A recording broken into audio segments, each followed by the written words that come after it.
fiery horse with the speed of light, a cloud of dust, and a hearty hi-yo Silver, the Lone Ranger.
With his faithful Indian companion Tonto, the daring and resourceful masked rider of the plains led the fight for law and order in the early western United States.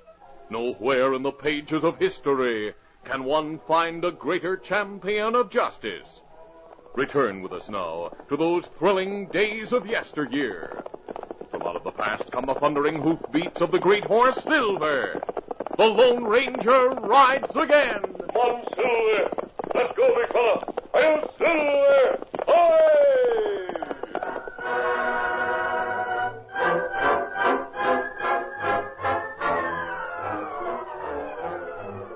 One morning, the Lone Ranger and his Indian friend Tonto were preparing to break camp just south of Laredo, Texas. We'll get supplies in Laredo, Tonto, before we start for Corpus Christi. Steady, Silver. Easy. There, that cinch is tight enough. Now, be ready, Kimasabi. Good. I'll wait at the edge of town while you... Shots come from south of here. Easy, steady, big fella. Shot easy, fella. Come on, Silver. Watch out. The two men rode hurriedly down the trail. As they rounded a bend, they saw a man lying on the ground. Two riders were approaching him. But upon seeing the masked man and Indian, they quickly turned their horses and galloped in the opposite direction. Oh, easy, steady, big fella. Easy, Scott. Those two riders must have ambushed him, Tonto. We frightened them off before they had a chance to reach him. He's seriously hurt, Tonto. Him look like Army scout. Go on. Him conscious. And try to talk. Gotta go on. Have to reach Brownsville before it's too late. Easy, fella, easy. We'll do what we can to help you. That mask. You... We're friends. We heard the shots and came to investigate. Wait. Masked man and Indian. You ride a white stallion. Yes, he's standing over there. Here, Silver. You called him Silver. You're the Lone Ranger. That's right. I gotta go. Oh, you're badly wounded. I know. I'm done for. I can trust you to get the dispatch through. Dispatch? Yes, to Brownsville. It's in my pocket. You better read it. All right. Let me see. To Regimental Commander, Confederate Troops, Brownsville. General Lee surrendered to General Grant on April 9th. General Johnson surrendered the southern segment of the Confederate Army to General Sherman on April 26th. The war is officially ended. Return with your troops to Fort McIntosh at once, or they will be mustered out of the service. Colonel Salford, Commandant. That heap big news. War over. Yes. Once more, America will be a united nation. That dispatch must go through. Scouts brought word Union troops sailed from New Orleans. expect to land soon on coast near Brownsville. They don't know war's ended. That means there'll be a needless battle. Yes. You must get there with dispatch before battle starts. They were... We'll take the dispatch and try to get there in time. But the men who shot you... must have followed me, knew my mission, wanted to stop me. Don't know why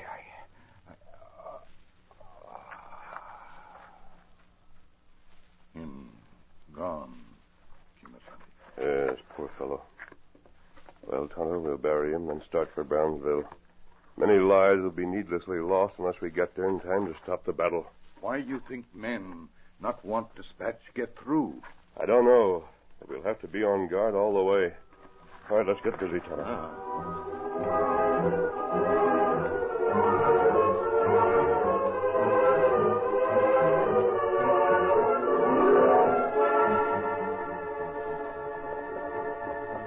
Later, the Lone Ranger and Tonto headed south, determined to reach Brownsville before the Union troops landed and engaged the Southern soldiers in battle. Brownsville, located at the extreme southwest corner of the United States, near the mouth of the Rio Grande River, was still some distance away. That afternoon, a heavy storm broke as the two men followed the river trail. It's difficult traveling in this storm, Tonto. It seems to be getting worse. That's right. Oh, Silver. Oh, steady, boy. Easy. Storm plenty bad, Kimasabi. We'll take shelter in the cabin just ahead. It seems deserted. Come on, Silver. Get 'em up, Scout.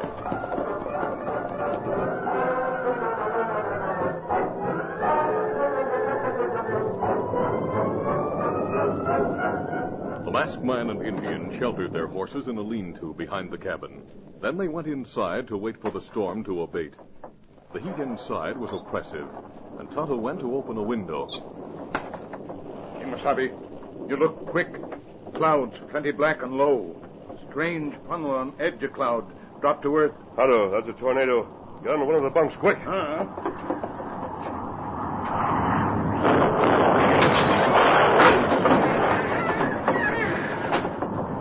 Within seconds, the tornado struck and passed. The cabin roof blew off, and the glass in the windows literally exploded outward. The Lone Ranger was the first to crawl from under the debris-covered bunk. Tonto! All right, let me help you. There. We're both slightly bruised, but we're fortunate. Silver and Scout, they may be badly hurt. Come on. Silver and Scout, thoroughly frightened by the tornado, whinnied with fear and tugged at the ropes, which fortunately held them securely. The Lone Ranger anxiously looked them over and calmed them. Easy, fella. Easy, Silver. Steady, fella. Easy. Steady.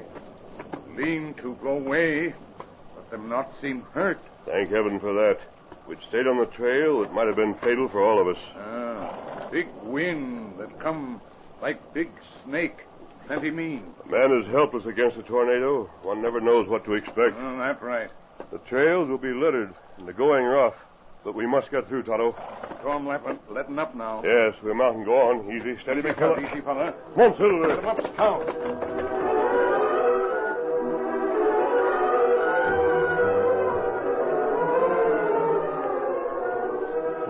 Because of the storm damage along the trail, which at times was almost impassable, the Lone Ranger and Tonto made slow progress. When darkness fell, they made camp to rest the horses and wait for the moon to rise. Meanwhile, in a small town some distance nearer Brownsville, two men sat at a table in the cafe. One of them was dressed as an Army scout. As soon as I heard the news at the fort, Blackie, I sneaked away to find you and tell you about it. I figured it was our big chance to grab a lot of loot. That was good figuring, Sam. My idea was to keep the courier with the news from getting to Brownsville. Of course, I didn't expect that masked man and Indian to come riding along when they did. And I sure hope the courier was dead when they got to him. That wouldn't make any difference. I recognize those two as the hombres who helped the law. If they search the courier and find that dispatch, they'll head for Brownsville to prevent the expected battle I told you about. We've made good time. They must have run into that heavy storm that we just missed. So we're some distance ahead of them. Yeah. After the moon comes up, we'll go on tonight. Of course, I still think we ought to wait and watch the trail for them so as we could ambush them when they come along. No. It's better for us to get down there as fast as we can. I'll send a couple of men to watch for them outside of Brownsville. I want to get those renegades together and make our plans. Oh? How you figure on working it? From what you heard, ships are bringing Union troops to land on the coast down there. When they're sighted moving in, the Confederate soldiers will head for the beach with every available man in town. And while they're fighting, we'll move into town, loot it, then beat it across the border. It ought to be easy with a dozen men. We'll clean out the town. Yeah, but remember, the main thing is to make sure that word doesn't come through about the war being over. That's right. And the only ones who bring the word are the masked man and Indian. And I'll see to it that they don't reach Brownsville. Wait. I have an idea of how to delay them. How? I'll go to the local sheriff. He'll recognize me as an Army scout by my clothes. I'll tell him I was waylaid north of here by a masked man and Indian. Go on. I'll say they took a sealed dispatch I was carrying south. So they must be working for spies. I escaped and kept going because I'd memorized the message. Yeah, but I don't Now, wait, see listen. I'll ask him to take his men out and watch the trail for those two hombres. Then hold the masked man and Indian till the Army sends for them. Yeah, that ought to delay those two. But I'll still have a couple of men watching for them near Brownsville in case they get by the sheriff. Now, you go on over and tell the sheriff your story. I'll meet you out front in 10 minutes. Right. Maybe that masked man will find out there are others around Texas just as smart as he is.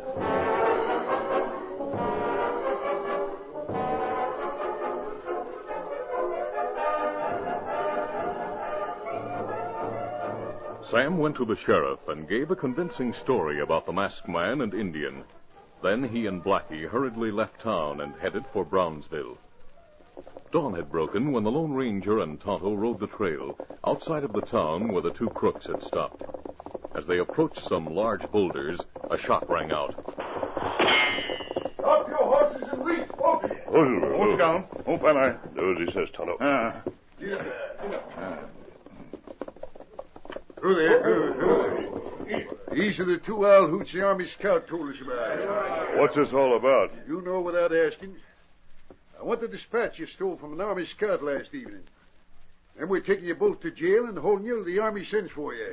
They're working for spies. Sure, they ought to be strung up. We're not outlaws or spies, Sheriff. We do carry a very important dispatch that must get through to Brownsville. Keep them covered, men. I'll take their guns and get the dispatch. You make one move while I'm searching you, my men will blast you right out of your saddles.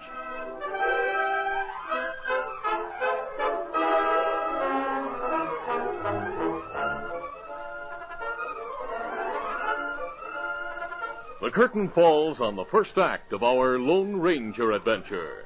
Before the next exciting scenes, please permit us to pause for just a few moments.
Now to continue.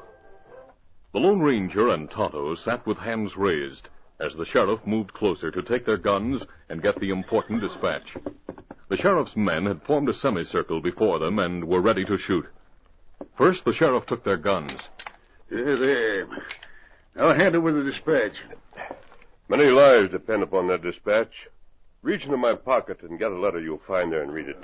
Here, if that masked man's trying some trick. It's no trick. Your men have us covered. We'd be fools to attempt to try anything. Yes, I reckon you're right. I'll see if there is a letter. What? Yes, read it, Sheriff. Let's see. Great day, men. This is a letter signed by the governor, saying this masked man and Injun help the law. Say, mister, what's the Injun's name? Tonto. What do you call the white stallion? Silver. Uh-huh. And I can see you carry silver bullets. What's this all about, Sheriff? Yeah, we don't have it. Men, this hombre is a Lone Ranger. But I don't get it. Last night, an Army scout came to my office and said you stole a dispatch and to grab you. I was to hold the dispatch and put you in jail. I can explain it, Sheriff. Quickly, the Lone Ranger told the sheriff what had happened and disclosed the contents of the dispatch. The sheriff and the men immediately became excited. You mean the war is really over? That's right. I wonder if that dispatch don't get through in time, a lot of soldiers on both sides will die. Here are your guns, and here's a dispatch. Mister, if anyone can get through, you can. Oh, thanks. Tonto and I'll go on now. Adios, Sheriff. You and your men can carry the news to town. Monsieur! Adios to you.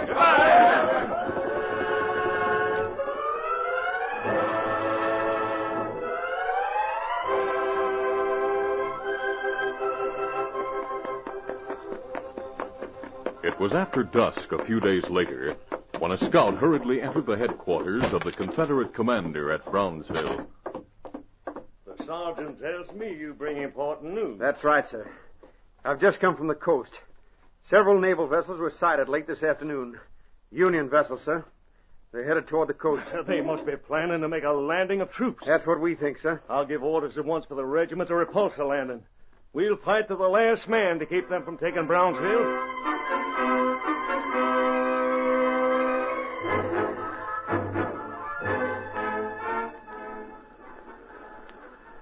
That evening, on board the flagship, the admiral spoke to the captain of the vessel. Well, Captain, we've arrived off the coast beyond Brownsville. We'll remain at anchor here until dawn. Then, under cover of your guns, we'll begin landing the troops. You expect to meet resistance, sir? No doubt the fleet has been sighted and its arrival reported to the commander of the Confederate soldiers at Brownsville. We must admit they're brave men and good fighters. They'll do everything to repulse the landing. If that succeeds, to engage us in battle near the coast. I assure you, Admiral, my loyalty is unquestionable. But I've never had much liking for this war. I never expected it would last all these years. After all, Captain, we've been fighting a gallant foe. Americans, like we are, and as such, just as determined. Frankly, I don't look forward to the battle that's sure to come in the morning, but I must follow orders. My task ends when the Major and his troops are landed. The High Command hopes that if Brownsville is taken, it may hasten the war's end by cutting off supplies that have been sent from Mexico and Panama to Brownsville for the Confederate Army. Yes, sir. Many men on both sides will die tomorrow in line of duty. But we must succeed in our mission.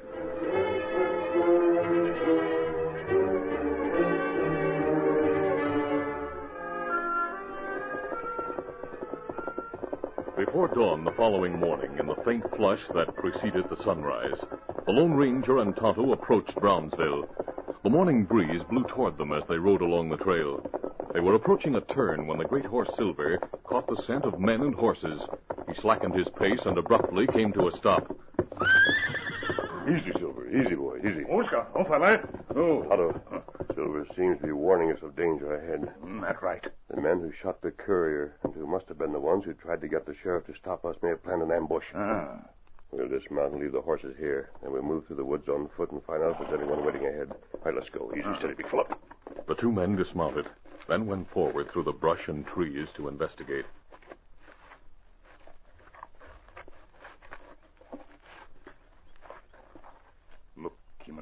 in gully. 2 men watching the trail. Ah. We'll take them by surprise and find out what it's all about. Come on.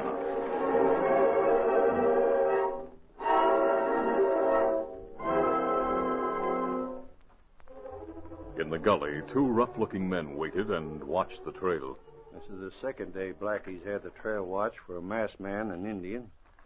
I'm wondering if there are 2 such hombres, Max. Blackie said we were to watch in case they escape from the sheriff north of here. He did not say they would come for sure, Senor Goss, but it's better to take precautions, no? I suppose so. He said we were to wait till we heard the sound of a battle, and for us to go back and join the gang. It's a good idea to raid the town while the battle goes on. But if that masked man and Indian got through, there might not be a battle. I reckon they're locked up north of here. We'll wait anyway. Reach! Drop your guns and don't turn around. Caramba, someone has sneaked up behind us. I'll turn quick and fire. Drop the gun! No! Oh. All right, Tonto, take the Mexican's gun. Pick up the one that was dropped. I'll keep them covered. Let me get him. Here's the masked man and Indian. They tricked us. We have guns.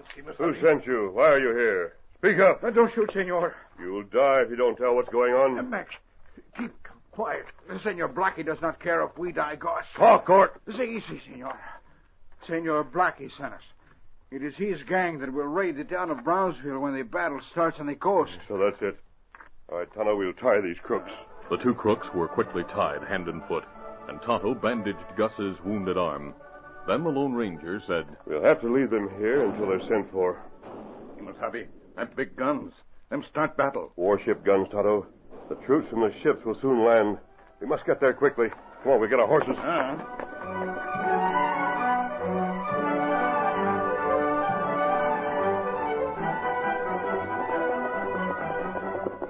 The Lone Ranger and Tonto hurriedly mounted and raced along the trail. They took a shortcut that avoided the town and went straight toward the Gulf Coast. Before long, they topped a rise and saw the ships anchored in the bay. Small boats moved over the water toward the shore. Off to the right toward Brownsville, they saw mounted troops riding toward the beach. Troopers ride to beach to stop landing. We must get this dispatch to them. Then shoot at us, maybe. Hold, Silver. Hold. Easy, steady. Tonto, we must have something white to carry the flag of truce. Look down there, Kimasabi, near Fisherman's shack. Small sail, bleaching in the sun. We'll cut a square from that and attach it to a short pole. Come on, Silver. Come up, Scout.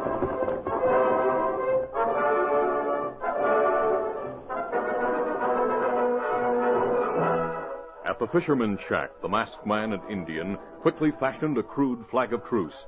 Then, holding it aloft to flutter in the breeze, the Lone Ranger and Tonto once more moved forward at a gallop. Come on, Silver. Come up, Scout.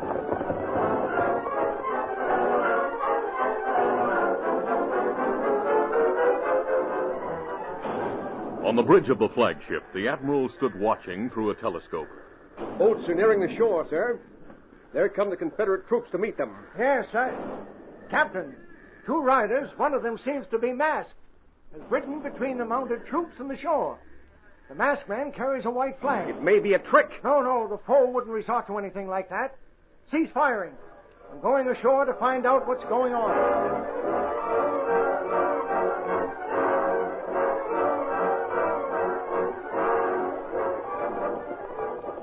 The colonel of the Confederate troops riding ahead of his men also saw the Lone Ranger and Tonto, bearing the truce flag, move between the regiment and the oncoming boats. Those 2 riders, they carry a white flag. The ship's guns have ceased fire. What do you make of it, sir? I don't know. But if the Union men honor that truce flag, we'll do the same. Signal the regiment to halt. Whoa. My aides and I'll ride down there and find out what this is all about. Come on, get up there. Get up.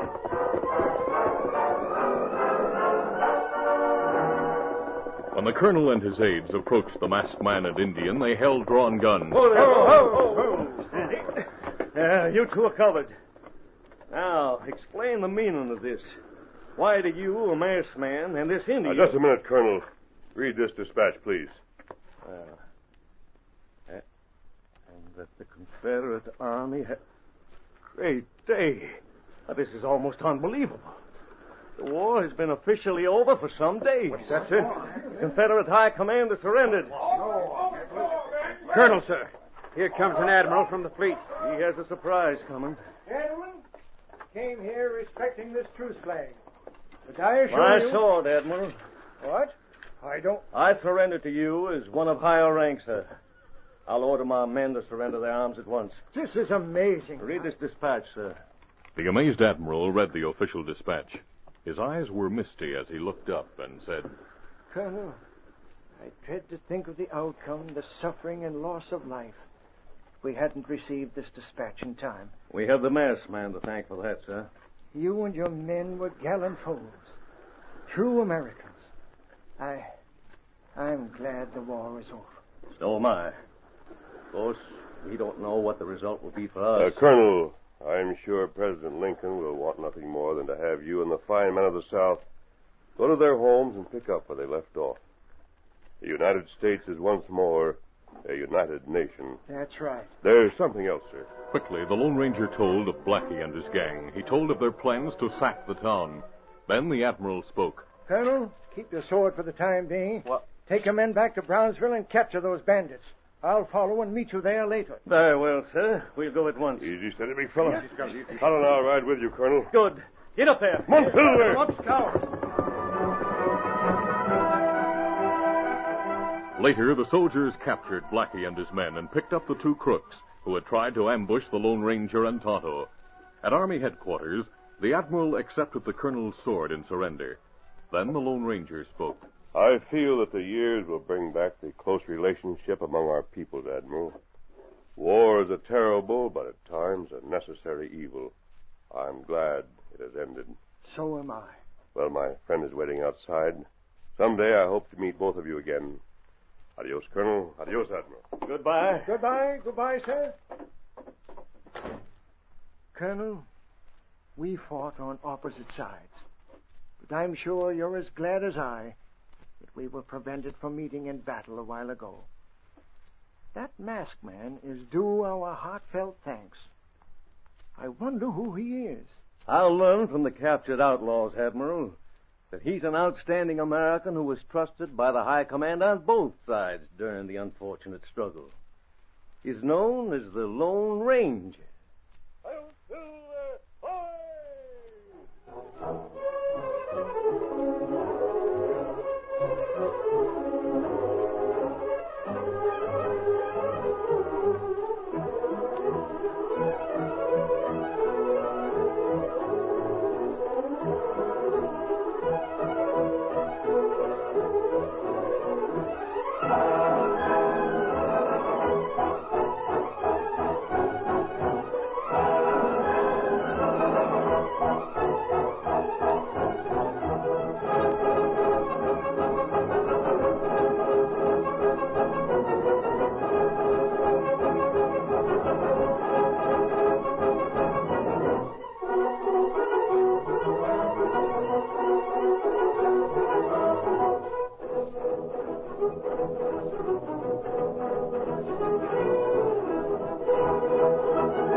This is a feature of the Lone Ranger Incorporated, created by George W. Trendle, produced by Trendle Campbell Muir Incorporated, directed by Charles D. Livingston, and edited by Fran Stryker. The part of the Lone Ranger is played by Brace Beamer.